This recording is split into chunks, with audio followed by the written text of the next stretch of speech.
Bencher నీ comeback ఎట్లుండాలంటే 40 మందితో మాట్లాడుకోవాలా. ఫాక్ అని నిజంగా సాధించేసినా అమ్మతోడే చెప్పురా నిజంగా సాధించేసినా.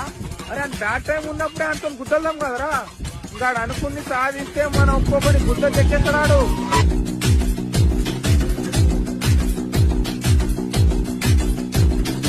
అక్కడ ఇక్కడ ఎక్కడికక్కడ ఎత్తిన తలకి రాత పెడతా. దెబ్బకి అబ్బని గుర్తుకు తెస్తా. నెత్తుటి స్నానం నీకు చేస్తా. ఉరుకు ఉరుకు ఓరకరం. నేను గత్తి గుచ్చ